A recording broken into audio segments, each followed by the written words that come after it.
इंसान अपनी कला के जरिए पहचाना जाता है। इस दुनिया में बहुत कम लोग ऐसे हैं जो विलुप्त होती कला और संस्कृति को संजोकर रखने और उसे बचाने का काम करते हैं। और किसी भी देश की कला और संस्कृति उसकी पहचान होती है।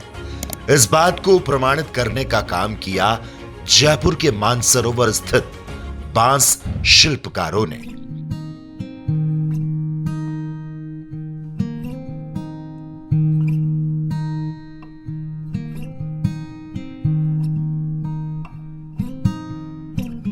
बैम्बू क्राफ्टिंग से राजस्थान के कारीगर पूर्वजों की कला को बढ़ा रहे आगे। हुनर के इस धंधे में लग रहा मटेरियल में महंगाई का तड़का। मानसरोवर मेट्रो किनारे दम तोड़ रहे पुश्तैनी पेशे महंगाई से बेहाल और मायूस, रोजी रोटी का संकट और काम समट कर रह गया। राज्य सरकार की मदद से शिल्पकला को मिल सकती है नई पहचान। बांस की अद्भुत कलाकृतियां बनाकर विलुप्त होती कला को संजोने का काम करने वाले शिल्पकार की कहानी को द पीके टाइम्स न्यूज ने करीब से जाना कि इनकी कला को ना तो सही पहचान मिल पा रही है और ना ही सही दाम।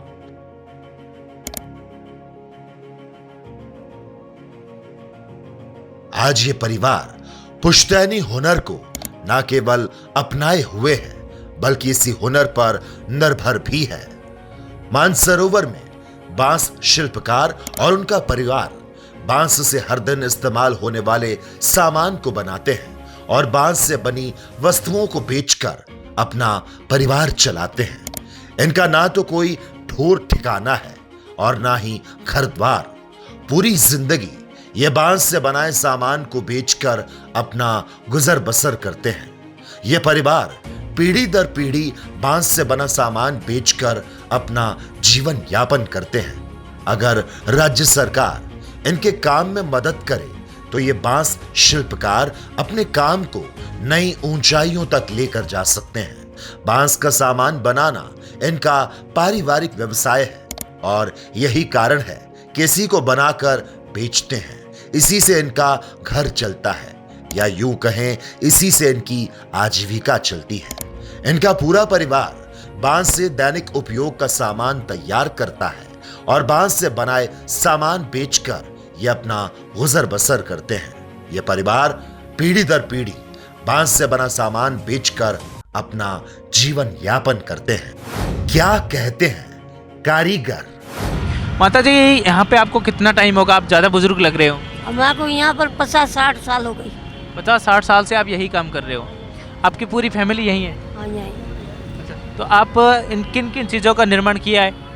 हमारे एक पानी की नहीं है, एक बिजली नहीं है। अच्छा, आपके यहाँ पे इतनी लाइट नहीं है ना? लाइट नहीं और पानी की भी व्यवस्था नहीं है। हम माँ के मुंडे भी लाते थे और ये भी लोग बाग ऐसे कहते कि आज सस्ता बेचो, इनमें माँ बचत नहीं हो रही है। अच्छा, लोग कह रहे हैं कि ये मुड्डे जो बनाते हो आप सस्ते में बेचो यूँ? हाँ, अच्छा, वो बचत नहीं हो रही है। बचत भी नहीं होती इतनी, क्योंकि ये बहुत महीन काम है और उसमें भी आपकी इतनी अगर बचत ना हो तो आपका परिवार कैसे चलता है फिर? कैसे चलता है? ऐसे चला देते हैं, 2 टाइम रोटी मिल जाती है। कहते बेचूंगा जब भी गुजारा चलता नहीं ना, माँ के लोगों को कुछ नहीं, कहाँ देखेंगे? हम गरीब लोग को ये ला के बेचता 10-20 रुपये मिलता है, वो खर्चा पानी चलाते। आप शुरू से मतलब कहाँ से हो? जयपुर के ही हो या बाहर कहीं से? सासोर के हो। हमारे जाड़ो सासोर बिनमार। अच्छा, जालोर से हो आप? और जालोर से यहाँ पे आपको कितना टाइम हो गया? हमारे 50-60 साल हो गई। 60 साल से आप यहीं पे काम करते हो?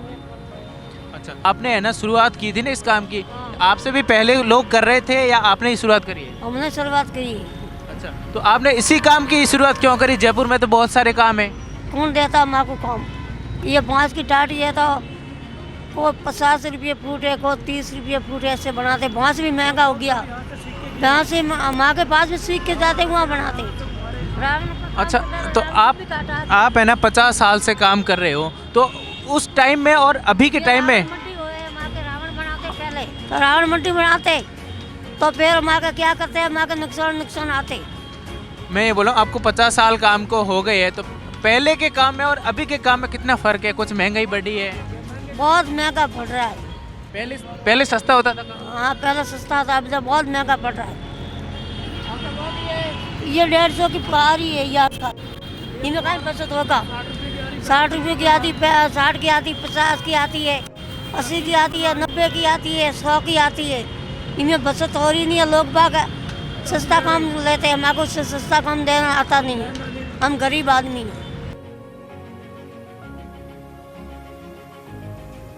बांस से बनी चीजों के दीवाने हुए लोग। बांस से बनने वाली हर चीज जैसे कुर्सी, कूड़ेदान, दरवाजा, खिड़की, टेबल, सोफा सहित सोने के लिए बांस के मचान और खटिया के अलावा यहाँ कई और फर्नीचर अवेलेबल है, जिसमें सबसे ज्यादा डिमांड मुड्डों की है, जिन्हें घरों के साथ रेस्टोरेंट में भी काफी यूज किया जाता है।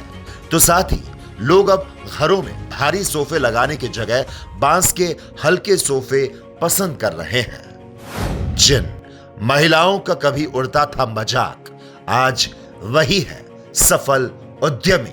पुरुषों के साथ महिलाएं भी आज न केवल अपने परंपरागत व्यवसाय को मजबूत कर रही है, बल्कि आधुनिकता के अनुरूप बाजार की मांग को समझकर माल को तैयार कर रही है। बांस शिल्प के हुनर को अपनाकर अब महिलाएं न सिर्फ कुशल कारीगर बन चुकी हैं, बल्कि दूसरी महिलाओं को भी आत्मनिर्भर बनाने के लिए प्रेरणा दे रही हैं। और ये हुनरमंद आज ये साबित कर रहे हैं कि हाथों में हुनर हो तो न सिर्फ धन कमाया जा सकता है, बल्कि अपने परिवार को भी आर्थिक रूप से सक्षम बनाया जा सकता है। Special desk, the PK times news.